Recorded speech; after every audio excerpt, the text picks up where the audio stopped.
और आइए आपको सबसे पहले बताते हैं पीएम मोदी के दौरे से जुड़ी ये जानकारियां, जिसमें पीएम मोदी आज उत्तराखंड के दौरे पर आ रहे हैं। प्रधानमंत्री पहली बार मुकबा आ रहे हैं और यहां पीएम मोदी मां गंगा के दर्शन करेंगे, उनका पूजन करेंगे। इसके साथ ही पीएम मोदी हर्षिल भी जाने वाले हैं। यहां पीएम मोदी की एक जनसभा होने जा रही है। हर्षिल की जनता को संबोधित करेंगे पीएम के दौरे को लेकर स्थानीय लोग बेहद खुश। लोग कह रहे हैं कि पीएम मोदी के मुकबा दौरे के बाद यहां पर्यटन को पंख लग जाएंगे। प्रधानमंत्री के दौरे को लेकर प्रशासन ने सभी तैयारियां पूरी कर ली हैं। पीएम मुखबा से शीतकालीन यात्रा का संदेश देने जा रहे हैं। पीएम मोदी के आने का इंतजार लोग बेसब्री से कर रहे हैं। सुबह करीब 8 बजे जॉलीग्रांट एयरपोर्ट पहुंचेंगे पीएम मोदी। यहां सीएम धामी के साथ पूर्व सीएम भी मौजूद रहने वाले हैं। सभी जॉलीग्रांट एयरपोर्ट पर पीएम मोदी का स्वागत होगा और फिर यहां से रवानगी होगी हर्षिल के लिए। हर्षिल जा रहे हैं पीएम मोदी।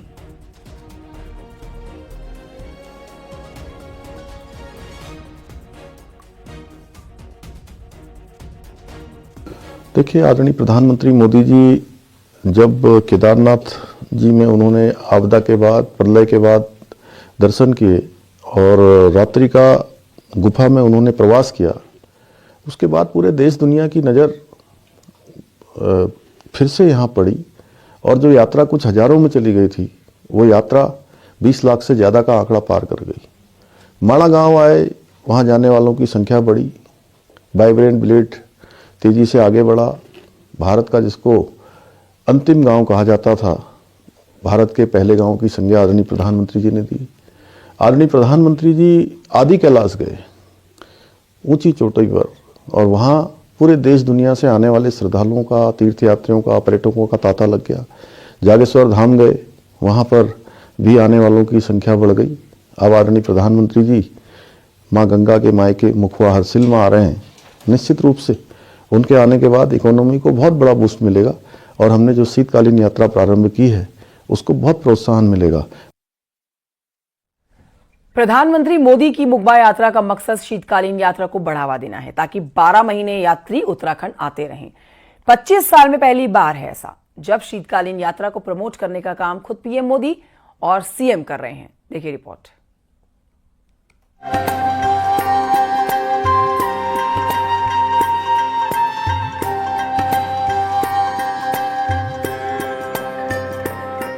गुरुवार को प्रधानमंत्री नरेंद्र मोदी मां गंगा के शीतकालीन प्रवास मुखबा में होंगे, तो पूरे देश की नजर भी यहां पर होंगी। केदारनाथ और बद्रीनाथ के बाद ये पहली बार है जब प्रधानमंत्री मां गंगा के मायके मुखबा पहुंच रहे हैं। मुखबा में प्रधानमंत्री मां गंगा का पूजन अर्चन करेंगे, जहां गंगोत्री के कपाट बंद होने पर मां गंगा की पूजा होती है। प्रधानमंत्री की यात्रा का मकसद ही शीतकालीन यात्रा को प्रमोट करना है, ताकि 12 महीने यात्रा चल सके। इस साल अब तक करीब 37,000 से ज्यादा यात्री शीतकालीन यात्रा में दर्शन कर चुके हैं। ज्योतिर्मठ में जहां 4 मार्च तक 17,000 यात्री पहुंचे, तो बाबा केदार के शीतकालीन प्रवास ऊखीमठ 17,850 यात्री पहुंचे, जबकि साल 2024 की 4 धाम यात्रा में करीब 46 लाख यात्री दर्शन को आए। 4 धाम यात्रा के मुकाबले शीतकालीन यात्रा में दर्शन करने वालों की संख्या काफी कम है, पर प्रधानमंत्री के दौरे के बाद इसे नई पहचान मिलने की उम्मीद है।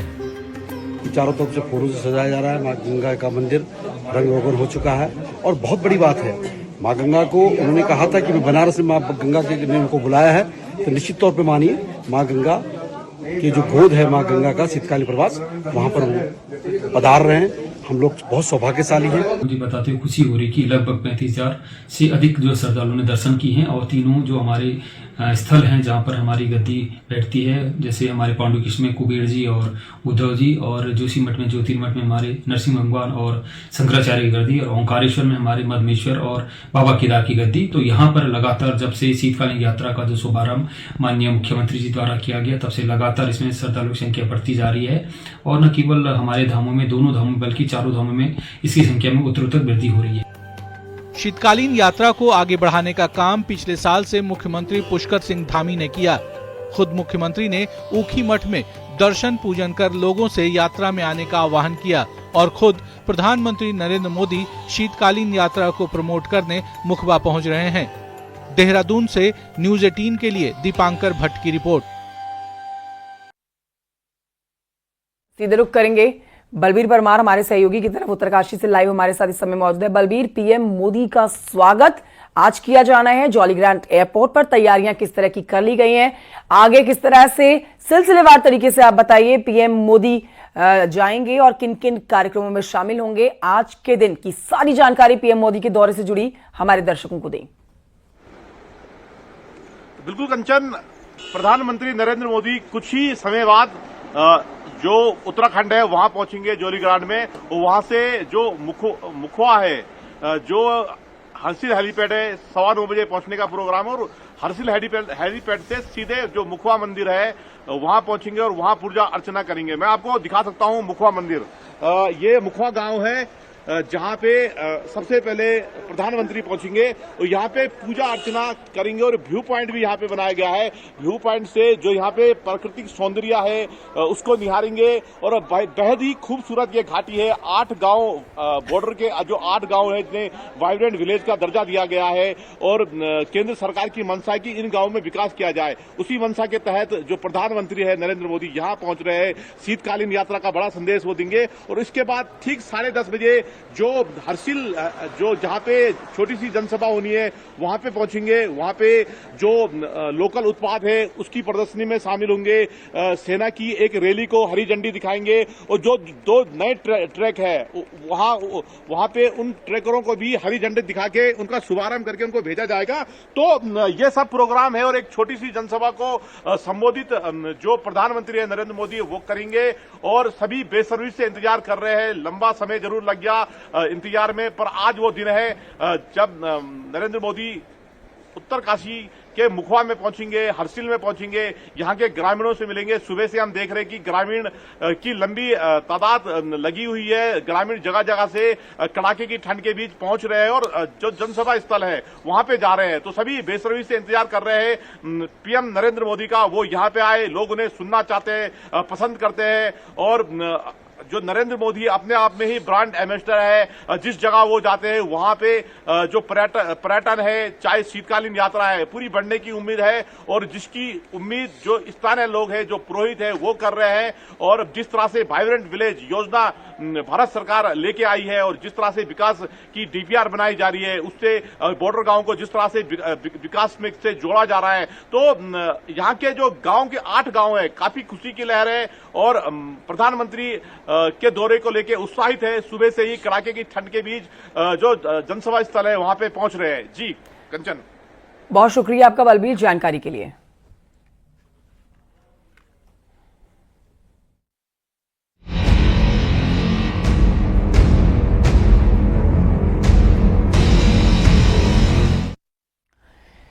केंद्रीय कैबिनेट ने केदारनाथ रोपवे प्रोजेक्ट को मंजूरी दे दी, जिससे केदारनाथ रोपवे प्रोजेक्ट का रास्ता साफ हो गया।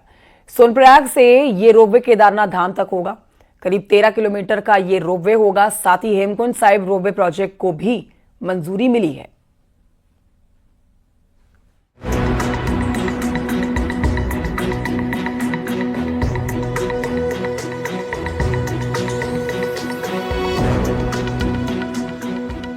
हर साल 4 धाम की यात्रा में लाखों श्रद्धालु केदारनाथ धाम में पहुंचते हैं।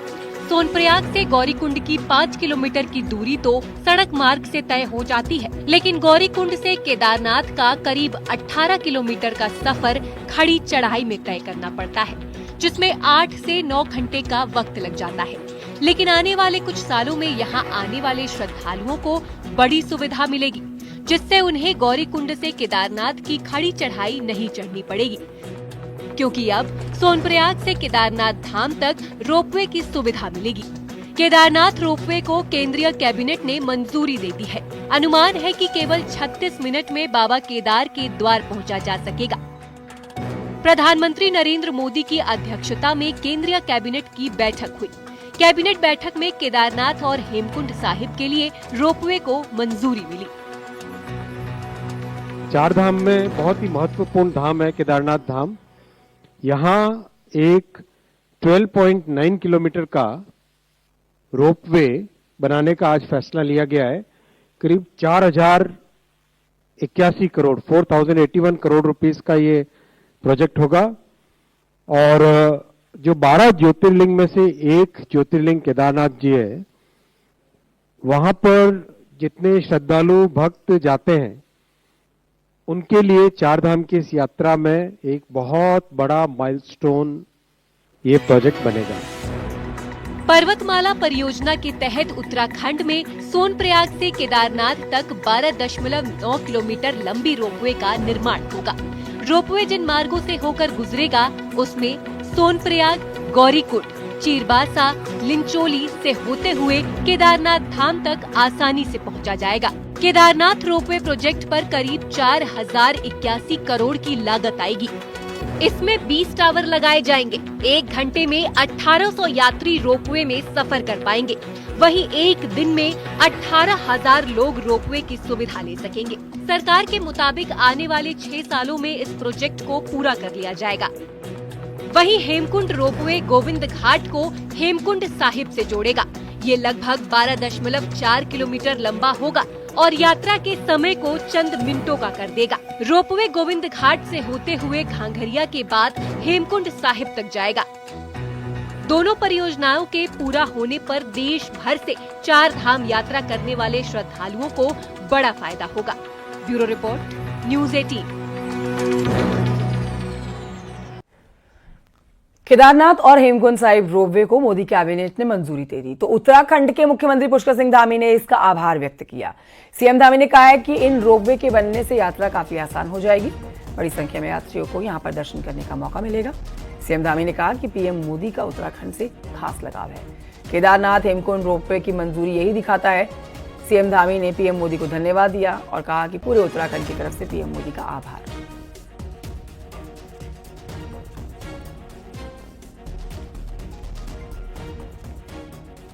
कल मुखवा हर्सिल आ रहे हैं और उनके मुखवा हर्सिल में आने मां गंगोत्री के धाम में पूजा करने से पूरे देश के और विदेशों में इसका प्रचार प्रसार होगा। ये हमारे लिए बहुत बड़ा समृद्धि का कारण बनेगा, इकोनॉमी को एकदम से बूस्ट करेगा। जो 6 माह शीतकाल में जो हमारे दुकानदारों की दुकानें बिना व्यापार के रहती थी, टैक्सी वालों की, गाइड करने वालों की, अनेक प्रकार से जो 4 धाम यात्रा से जुड़े हुए, अब उनको पूरे 12 महीने आने वाले समय में काम मिलेगा। केदारनाथ जी में माननीय प्रधानमंत्री जी के रात्रिकालीन गुफा में प्रवास के बाद जिस प्रकार से हजारों की संख्या जो केदारनाथ आने वालों की थी वो आज 20 लाख से भी ज्यादा हो गई है। और प्रधानमंत्री जी ने 2023 में सबसे ऊंची चोटी आदि कैलाश जौलीकांग में जाकर जिस प्रकार से आदि कैलाश के दर्शन किए, वहां भी आने वाले श्रद्धालुओं का तांता लग गया। आने वाले समय में पूरे राज्य के अंदर हमारी शीतकाल यात्रा बहुत जोरों से चलेगी। उत्तराखंड बजट सत्र के दौरान विधानसभा में पहाड़ियों को लेकर मंत्री प्रेमचंद अग्रवाल की विवादित टिप्पणी का मामला अब एक कदम आगे बढ़ गया है। इस मुद्दे पर गुरुवार को गैरसैंण में स्वाभिमान रैली बुलाई गई है, यानी कि आज। तो वहीं बीजेपी प्रदेश अध्यक्ष महेंद्र भट्ट ने कथित फोन रिकॉर्डिंग ने आग में घी डालने का काम कर दिया है। देखिए इस पर ये रिपोर्ट। जी, प्रदेश अध्यक्ष महेंद्र भट्ट जी बात कर रहे हैं। बोल रहा हूं जी, मैं ये कह रहा हूं सर कि मंत्री प्रेमचंद अग्रवाल जी को पहाड़ियों को उन्होंने गाली दी है, उनको हटाया जाएगा नहीं हटाया जाएगा? आप कौन बोल रहे हैं? मैं बिरजू मयाल बात कर रहा हूँ, सच के साथ समिति के केंद्रीय मीडिया प्रभारी। अच्छा जी जी, इस बार मोदी जी को फोन लगाना वो बताएंगे ना। मोदी जी का नंबर दे दो ना तुम। मोदी जी का नंबर उसमें गूगल में मिल जाता। आप ये बताओ, आप प्रदेश अध्यक्ष को हटाओगे या नहीं हटाओगे? ये कथित बातचीत एक एक्टिविस्ट और बीजेपी के प्रदेश अध्यक्ष महेंद्र भट्ट के बीच की बताई जा रही है। कॉल रिकॉर्डिंग सोशल मीडिया में वायरल है। मामला हाल ही में संसदीय कार्य मंत्री प्रेमचंद अग्रवाल का विधानसभा में दिए गए विवादित बयान का है, जिससे पहाड़ी समाज में खासी नाराजगी है। अब इस कथित ऑडियो को महेंद्र भट्ट खारिज कर रहे हैं। देखिए, पहली बात तो खाली मेरा फोटो लगाया गया, मेरी ना वो आवाज थी ना किसी प्रकार का विषय मेरे द्वारा इस रूप में कहा गया। लेकिन इस प्रकार के अनेकों लोग हैं, आज मेरे नाम से बातों फैलाएंगे, कल दूसरे के नाम से। किसको कौन फोन जा रहा, मैं उस व्यक्ति को जानता नहीं, मैं उस व्यक्ति को मिला हूँ। किसको कौन फोन कर दे, कहाँ किसकी आवाज को डब करके बता दे कि वो फला आदमी बोल रहे हैं, तो इस प्रकार का सब चक्र चलेगा। और ये कुचक्र जो है ये कम से कम राज्य के हित में नहीं है। मैं सभी बुद्धिजीवी जनता से आह्वान करूंगा कि इस प्रकार के षड्यंत्रों से बचें और इस देश के देवभूमि का जो स्वरूप है उसको विघटित करने से रोकें। मंत्री प्रेमचंद अग्रवाल अपने बयान पर सफाई और खेद जता चुके हैं, लेकिन ये मामला ठंडा पड़ने के बजाय गर्माता जा रहा है। इसी मुद्दे पर गुरुवार को राज्य की ग्रीष्मकालीन राजधानी गैरसैंण में प्रसिद्ध लोक गायक नरेंद्र सिंह नेगी ने स्वाभिमान रैली बुलाई है। नेगी कहते हैं कि लोक कलाकार आम भावना को व्यक्त करते हैं। लिखा है विधानसभा की कार्रवाई में, तो वो उसकी प्रतिक्रिया है। लोग आक्रोशित हैं, खासकर पहाड़ के लोग, उनमें गुस्सा है, तो उस गुस्से का वो तो उनको झेलना पड़ेगा। उनको उस बात के लिए उन्होंने खेद प्रकट भले ही किया है, लेकिन वो गुस्सा क्रोध उनको लगता है कि इनकी भावनाएं ही ऐसी हैं हम लोगों के प्रति, तो ये आक्रोश है। अब इसको रोकना थामना सरकारों का काम है। उत्तराखंड में बीजेपी पहाड़ और मैदान में बराबर सक्रिय है। ऐसे में पार्टी संगठन मंत्री को लेकर क्या लाइन ले, इस पर बड़े नेताओं के बीच असमंजस की स्थिति बनी हुई है। देहरादून से न्यूज़ 18 के लिए सुनील नवप्रभात की रिपोर्ट। चमोली में गोविंद घाट के पास में हेमकुंड साहिब जाने वाला पुल टूट गया है। इस पर आपको जानकारी दे देते हैं कि पहाड़ी से बड़ी चट्टान का टुकड़ा टूटकर पुल पर आ गिरा, जिससे पुल टूट गया। आप देख सकते हैं तस्वीरों में पुल का एक हिस्सा टूटा हुआ है, पूरी तरह से ध्वस्त हो गया है। यहाँ तक कि पुल टूटने के दौरान वहां से बाइक सवार गुजर रहा था शख्स, जिसने इसकी जानकारी आगे दी है। एसडीआरएफ बाइक सवार की तलाश में जुटी हुई है। पुल टूटने से पुलना, घांगरिया, हेमकुंड साहिब और फूलों की घाटी की आवाजाही पूरी तरह से बंद हो गई है।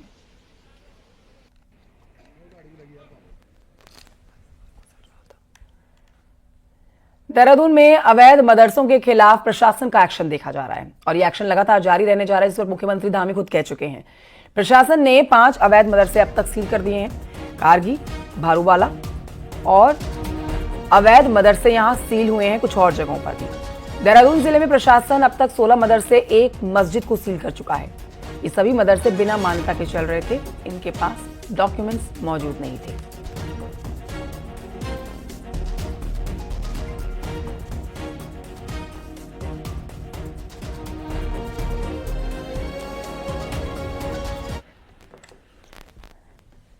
ऋषिकेश में योग फेस्टिवल के साथ सॉल्ट केव आकर्षण का केंद्र बना हुआ है। यहाँ पर टूरिस्ट आयुर्वेद, पंचकर्म और मेडिटेशन के लिए पहुंच रहे हैं। रिपोर्ट देखिए।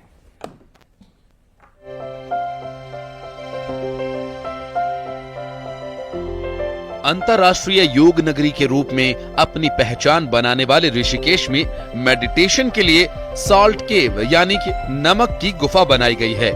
पर्यटन विभाग ने 19 टन सॉल्ट स्टोन से इस गुफा को बनाया, जहां ध्यान और मेडिटेशन के साथ साथ कई बीमारियों के इलाज के लिए भी लोग आ रहे हैं। 19 टन सॉल्ट से बनाया गया है। बेसिकली यहाँ पे ट्रीटमेंट होता है साइनस, एस्थमा, ब्रोंकाइटिस, रेस्पिरेटरी के जो भी प्रॉब्लम्स हों किसी के, उसका रेजोल्यूशन होता है। एंजाइटी, उसके बाद डिप्रेशन, उसके बाद माइग्रेन किसी को हो, तो वो हम डिफरेंट वे से ट्रीटमेंट करते हैं। ये वर्ल्ड में अपने आप में अद्भुत चीज़ है और ये पहली है वर्ल्ड में जो हमने डिज़ाइन करी है। योग, आयुर्वेद और पंचकर्म बदलते परिवेश में सभी लोगों को अपनी ओर आकर्षित कर रहा है।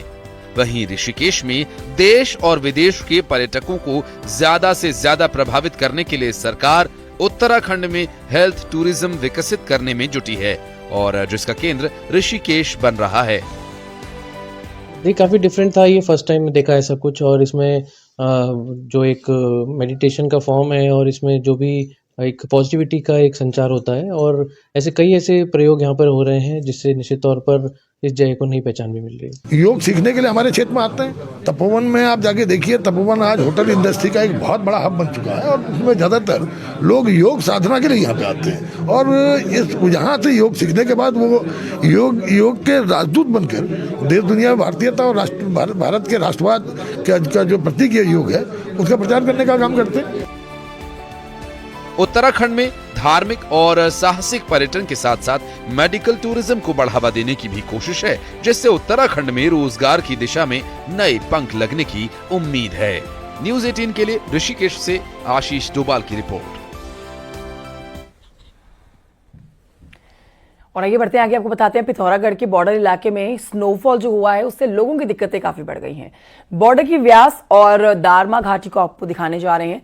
इनको जोड़ने वाली जो रास्ते हैं उन पर आप देखिए मोटी बर्फ की चादर, जिसकी वजह से रास्ते हैं बंद। 100 से ज्यादा बकरियों की मौत की जानकारी मिल रही है बर्फ के नीचे दबने से। व्यास, दारमा और चौंदास घाटी में भारी बर्फबारी हुई है, उसकी तस्वीरें आप देख सकते हैं। चाहे वो गाड़ियां हों, चाहे जानवर हों, चाहे मनुष्य हों, हर किसी के ऊपर आपको नजर आएगी सिर्फ और सिर्फ बर्फ। इसकी वजह से देखिए लिपुल एक रोड के साथ ही दारमा घाटी को जोड़ने वाली जगह भी, सड़कें जो हैं वो भी बंद हो रखी हैं।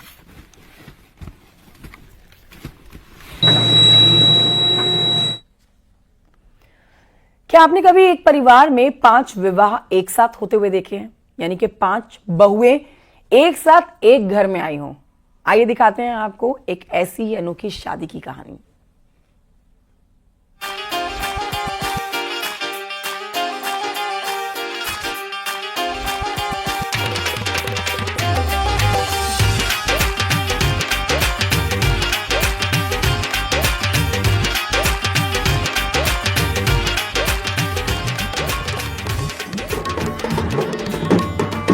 देखने में आम शादी समारोह की तरह लग रहा ये एक अनोखा वैवाहिक समारोह है।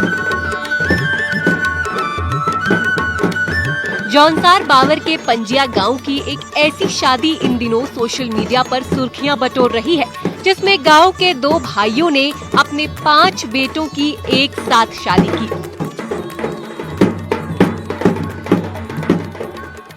और हैरानी की बात ये है कि शादी के कार्ड पर भी 5 शादियों का एक साथ ही जिक्र किया है। गांव के 2 भाई कलम सिंह और देशराज ने अपने 5 बेटों की शादी कर एक अनोखा संदेश भी दिया है।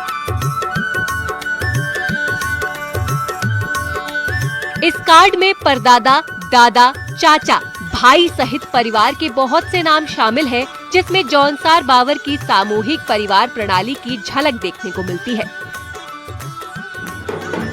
जहां आज के दौर में लोग शादियों में बेतहाशा खर्च करते हैं, वहीं ऐसी अनोखी शादी आज के समाज को एक बेहतर संदेश भी देती नजर आ रही है।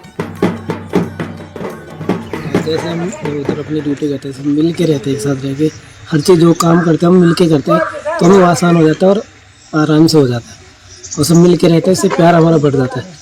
तो इसीलिए हम सोचा कि सारे भाई मिल के करते हैं। बहुत अच्छा लग रहा है। हाँ जी बिल्कुल। दौर में बहुत महंगाई है, तो इसी सामूहिक ब्याह में महंगाई को देखते हुए भी खर्चे की भी बचत हो जाती है, समय की भी बचत हो जाती है, परिवार में भाईचारा बना रहता है। भले ही ये लोग एक अनोखी शादी हो, लेकिन जौनसार बावर में ये एक सामान्य शादी है, जिसमें पारिवारिक मेल और सामूहिक परिवार की खूबसूरत झलक देखने को मिलती है। जौनसार बावर में एक ही समय में कई भाई बहन की शादी एक साथ होना सामान्य बात है, लेकिन 5 भाइयों की शादी एक साथ होना सोशल मीडिया पर चर्चा का विषय बना हुआ है।